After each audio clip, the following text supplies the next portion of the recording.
Рахим. Шынында барлық мақтау Аллах тағалаға ғана тән. Біз оны мақтаймыз, әрі одан ғана жәрдем тілейміз, әрі одан ғана кешірім сұраймыз. Сондай-ақ біз өз нәпсіміздің және іс-әрекетіміздің кесірінен оған сыйынамыз. Кімді Аллах тағала хақ жолға салғысы келсе, оны ешкімде бұл жолдан адастыра алмайды. Ал енді кімді адастырса, оны ешкімде тура жолға сала алмайды. Ешқандай серігі болмаған, жалғыз Аллах тағаладан басқа ешбір тәңір жоқ екендігіне куәлік беремін. Және Мұхаммед саллаллаху алейхи уассалам Аллах тағаланың құлы әрі оның елшісі екендігіне куәлік беремін. Сүйікті пайғамбарымыз Мұхаммедке саллаллаху алейхи уассалам және оның отбасына, туған туыстарына, әрі оның сахабаларына және олардың соңынан ізгі амалдар жасай отырып ілесушілерге ақыр заманға дейін Аллах тағаланың сәлемі, игілігі болсын. Достар, бұған дейін айтқандай, ең бірінші Алла тағаладан дұға тілеу әдебін сіздерге айтқан болатынмын. Дұрыс дұға тілеп, Алланы ең бірінші мадақтап, одан кейін пайғамбарымыз саллаллаху алейхи уассалам Мұхаммедке салауат айтып, кейін өзіміздің қажетімізді сұрайтын боламыз. Тек қана Құдайдан ананы берші, мынаны берші деп тілеп қана отырмай, сонымен қатар ол істің қайырын, берекесін тілейміз. Және де әрекетке берекет, соған сай өз жұмысымызды атқара береміз. Аллах тағалам баршамыздың дұға тілектерімізді қабыл етсін.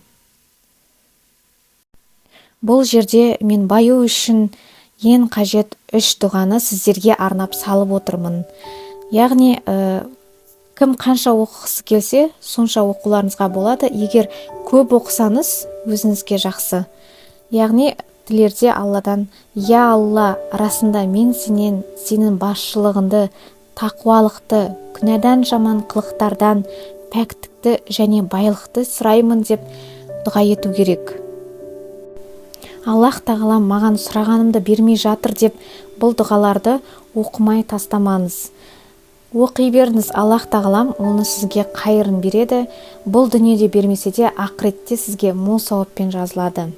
Және де Алла тағалам былай дейді: «Мені еске алыңдар, мен де сендерді еске аламын, және маған шүкіршілік етіңдер, күпірлік етпеңдер» дейді. Яғни Аллах тағаланы қайғыда болсаңызда да, қуанышта болсаңыздар да сіз ешқашан ұмытпаңыз.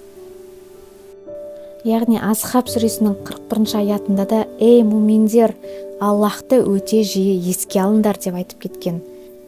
Аллахты көп еске алушы ерлер мен әйелдер үшін Аллах тағала жарылқау және ұлы сыйлық, яғни жәннатты әзірледік. Раббына құпия жалбарынып, қорыққан түрде ертелі-кеш іштей оны есіне ал, әрі қаперсіз кісілерден болма. Пайғамбарымыз саллаллаху алейхи уассалам Раббысын еске алатын адам мен оны есіне алмайтын адамның айырмасы тірі мен өлімнің айырмасындай деген екен. Пайғамбарымыз саллаллаху алейхи уассалам бір күні адамдардан: «Аллах тағаланың құзырында ең жақсы, ең таза болатын, сендердің дәрежелеріңді жоғарылататын және алтын, күміс ақшаларыңды жұмсаудан, сондай-ақ сендер олардың бастарын алатын және олар сендердің бастарында алатын дұшпандарыңмен кездесуден де жақсырақ амалдарынан хабар берейін бе?» деп сұрады. Олар: «Әрине» деді. Сонда пайғамбарымыз саллаллаху алейхи уассалам Аллах тағаланы еске алу деді. Пайғамбарымыз саллаллаху алейхи уассалам құдси хадисінде былай айтқан: Аллах тағала былай деген: «Құлым мен туралы қалай ойласа, мен де сондаймын. Ол мені еске алса, мен де онымен біргемін. Ол мені іштей еске алса, мен де оны іштей еске аламын. Егер ол мені жамағаттың ішінде еске алса, мен де оны олардан да жақсы жамағаттың ішінде еске аламын. Егер ол маған бір қарыс жақындаса, мен оған бір қолдың қарындай жақындаймын. Егер ол маған жай жүріп келсе, мен оған тез жүріп барамын» деген екен.